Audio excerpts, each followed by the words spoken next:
Hello and welcome to Straight Talk. I'm Ayşe Süberker. Using a veto at the UN Security Council could now come with a higher political cost.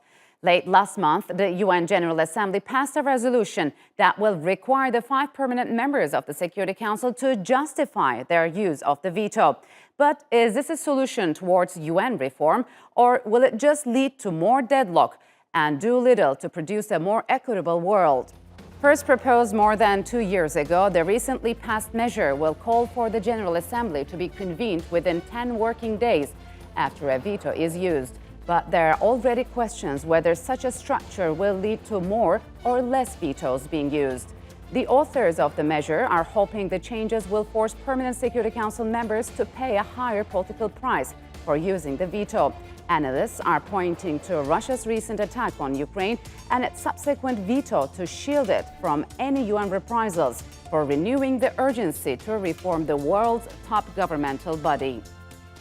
To discuss the challenges facing UN reform, joining me now from Istanbul is Tarik Oguzlu. He is a professor of international relations at Istanbul Aydin University, and from Rome, Valeria Giannotta. She is an academic expert on Turkish politics and is a scientific director of Observatory on Türkiye Tespih, a policy think tank. A warm welcome to you both, and thanks for joining me on Straight Talk. Valeria, let me begin with you. The UN General Assembly has adopted a resolution requiring states to justify their veto. What do you make of this move? Well, definitely it's a move aimed at limiting the veto power and just to create a sort of awareness international on what are the reasons of putting veto. This is, according to me, a more cosmetic move rather than a pragmatical one. And it may affect further division within the opinions, within the different stances inside the UN system. We already know that there are 3 main groups. All of them, they claim the need of reforming the UN Security Council system, but there is no consensus on that. So on one side, we have the so-called Group of 4. Then there is the African Union members, and then the bigger group where Turkey is included, which is United for Consensus. So basically, there is an effort, and there is the need for reforming, but so far we are still in a sort of deadlock, as any sort of move as the latest one does not look so effective. I mean, this is just a sort of discussion on why and what are the reasons politically to put veto on limiting the veto power. So, Tarik, what are the major stumbling blocks before this new measure takes hold? I mean, is there any legal framework for this major change and to enforce it? I think the General Assembly has adopted a very important historical resolution on this particular issue, but I think the veto holding members are going to feel themselves quite willing to abide or not to abide by this particular resolution, because in the final analysis, the key veto holding powers have the ultimate say inside the United Nations. So no one is in a particular position to enforce any particular resolution of the General Assembly on the members of the Security Council.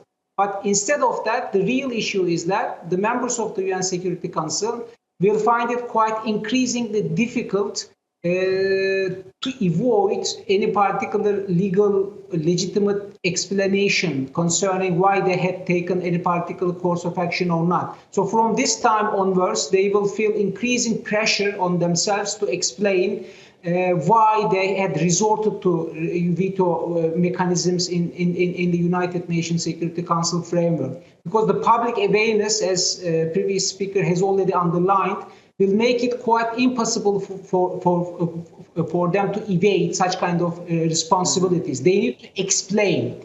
They need to explain why they veto or why they don't veto any particular decision. So this is quite historical. This is quite important. Valeria, would you agree if this measure becomes reality? What do you think the result will be? I mean, do you agree with Tarik that such measure would deter Security Council members from vetoing? Yes, but there is another issue, as Tarik already mentioned, like to consider deeper. It's the way how the General Assembly members are going to vote and they approve the resolution. So this requires at least 2/3 of the votes in favor. And according to the distribution of veto, it might be very difficult to reach these 2/3 of supporting votes, let's say. Already according to this new resolution that has been, recently approved, we have seen that China and Russia did not vote, so did not support the resolution. So it means that there is a huge division already within the veto. I mean, the sole P5 and the countries who are holding the veto powers, actually. So I think that the real question, the real issue goes back to the foundation of the UN Security Council and the whole UN system, which reflects actually a distribution of power and in the shape of an international system, which is not the current one. I mean, it's the one just after the Second World War. And meanwhile, in these more than 70 years, things have deeply changed. So if you will, I just want to go over how often the veto has been used since the UN was founded in 1945. Russia leads the other permanent Security Council members by far, having used its veto 120 times, both as the Soviet Union and as an independent country. The United States comes in second with 82. Next is the United Kingdom, which has used its veto 29 times at the Security Council. Then come China and France, with both having used their vetoes 16 times. So, Tarik, it seems Russia has cast the most vetoes by far, followed by the United States. So that brings to mind a question: is this measure directed at any country? I think we have to answer this question with a blind yes. This particular resolution seems to target Russia and China because these two countries are outside the so-called liberal international community, liberal international order, because liberal democratic countries, in one way or another, have been trying to push these two autocratic countries in global politics to abide by the terms of the United Nations, to abide by the rules and norms of the liberal international order. So I think they use this particular mechanism as a kind of leverage in their relationship with Russia and China. Because this is quite important. In the past, as you have already mentioned, Russia ranks the list of using the highest degree of veto power. Why this is the case? Because many of the actions Russians have taken in global politics have not been aligned with those preferences of the Western international actors. So in one way or another, the Westerners are trying to push Chinese and Russians to come much closer to their side in one way or another, or pushing them to adopt some similar positions on particular issues. So, Valeria, I really wonder if Russia and China remain opposed to this resolution or the Council's reformation in a wider sense. Is there a way to sideline them, or they and other permanent members untouchable? Honestly, I'm not very optimistic about the future track of our international dynamics, as the international system is shaping this way. And the UN, as the main safeguard of security and stability, is shaping this way. But unfortunately, there is not much to do. I mean, there is no margin of action nowadays. And there is already within the UN Security Council a sort of polarization, as you already mentioned, between the Western Bloc against the rest, which means Russia and China. So this is, in my opinion, a sort of turning point for the liberal order. And starting from this point, we need to further deepen our reflections and our studies on this, actually, and a rise in awareness. So, Tarik, how surprising is it that the US, the UK, and France have supported this resolution? Why would they want such a dramatic change, a support, given their national and international interests? I think they seem to think that they're on the right side of the history. Whatever they do in international politics, whatever decisions they take, things that the international community will consider legitimate and legal. because they are approaching international politics from the position of strength and from the position of moral high ground.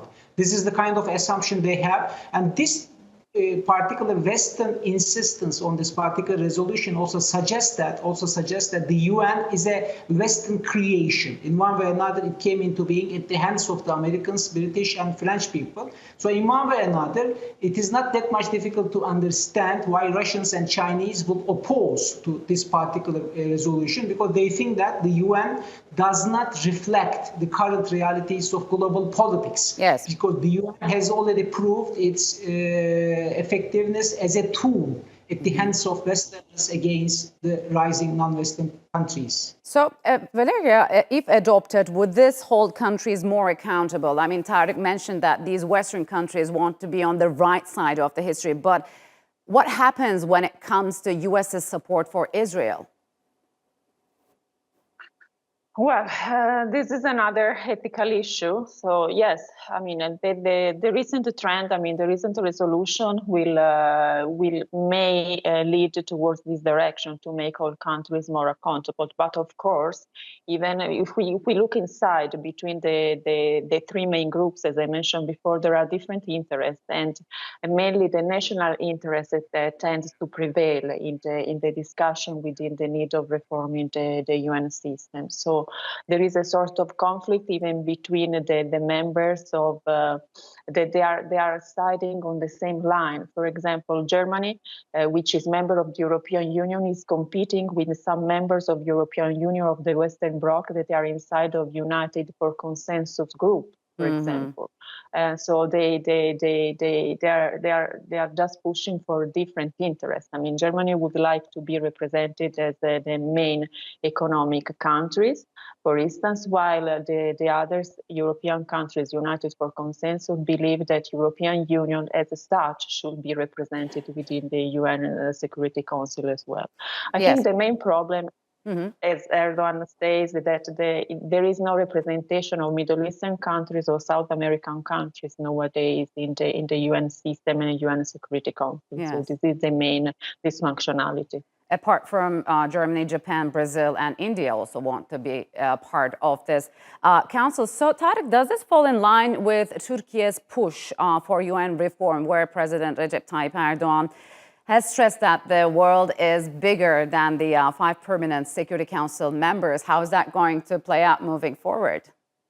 I think these two issues are not that much identical with each other. Turkey's claim for the United Nations to be much more representative of ongoing current international order is quite different from this particular episode we have been discussing today. But Turkey is very clear and keen on the point that today's United Nations, with its institutional structure, with its institutional mechanisms, do not represent the realities of today's power politics. As previous speaker has already underlined, we don't have any voice of Middle Eastern countries, Southern American, Latin American, or East Asian countries in one way or another. So a new international organization should be established instead of today's United Nations. But I think there is another question that we have to discuss in this particular episode. The UN doesn't work properly, and this particular debate within the United Nations General Assembly might lead the way for discussing alternative institutional structure somehow to replace the United Nations. The United Nations, whether it is in its current form or in a refashioned fashion, will not be able to speak on behalf of global consciousness. Yes. This might also set the stage for some regional organizations to come much further and to become much more important in global governance issues. Yes, and I wonder how it's going to work amid the crisis in Ukraine. Valeria and Tarik, unfortunately, we'll have to leave it here. Thank you very much for joining me on Straight Talk.